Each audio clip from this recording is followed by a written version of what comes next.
So, good morning. It's Paul and Bert here again, and today we're visiting something called the Coral Pagoda, which I imagine you can see behind me. I'm sitting in the shade. I'm not sure you can see me, but that's a good thing. So, the Coral Pagoda, guess what it's made of? Yeah, you think? Today, of course, that would be illegal, but this place is really old. I don't know how old. Nobody really knows how old. There are conflicting stories, but it's at least 1,000 years old. And interestingly, it was never intended to be built here. But before I tell you that story, let's have a look around. And I think you'll see that from up there, you can actually see the sea over there, and you'll get a good idea where we are.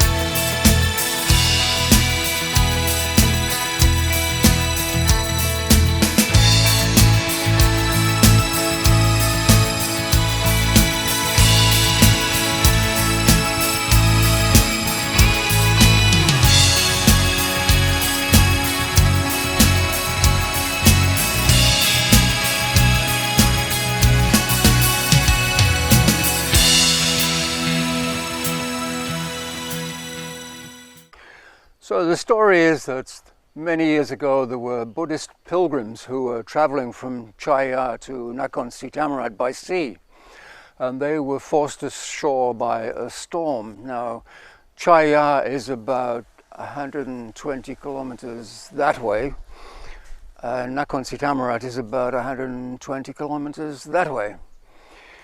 Both Chaya and Nakhon Si Thammarat are very ancient cities, especially Chaya. It's small but has well-preserved temples, and I think we'll go to both cities one day so that you can see those. But Chaya, being a religious center 1,000 years ago, it was an obvious starting point for pilgrims to meet and travel, and they brought with them many artifacts.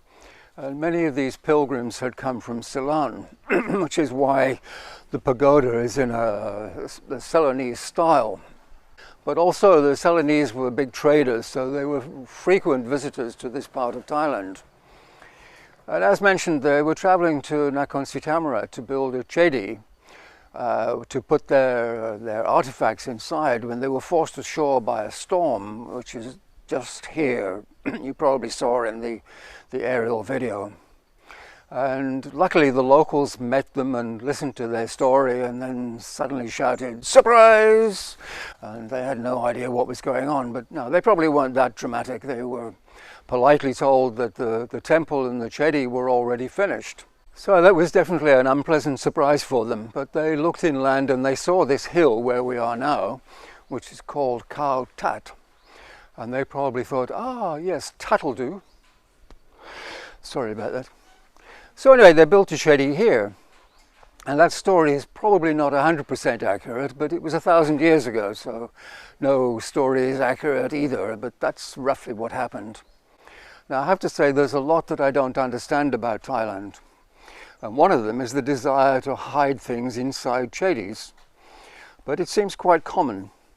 Now, no one knew, or no one knows now, what the pilgrims had with them, but for sure they were valuable. They were probably gold statues and amulets and things like that.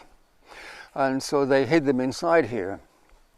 So you might think that I'm talking a lot of nonsense and it's just a hoax, but actually in about 2007, the place was renovated. It was in really bad shape. No one had taken care of it. And actually the top of the chedi had fallen off, which is why it's now a white color, because that was renewed.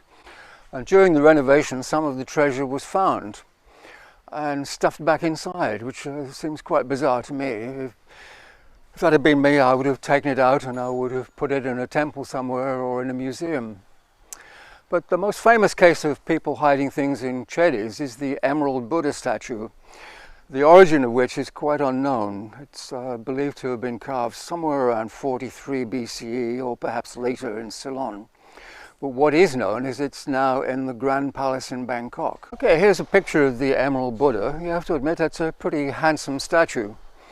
Not something to be hidden away, but actually the story is that it was constantly moved around after it was created.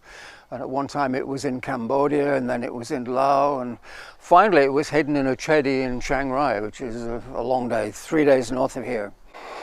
And that could be the end of the story, because it was hidden inside this chedi. But the chedi was struck by lightning in 1434, and the chedi was split right down the middle. And that revealed something covered in plaster.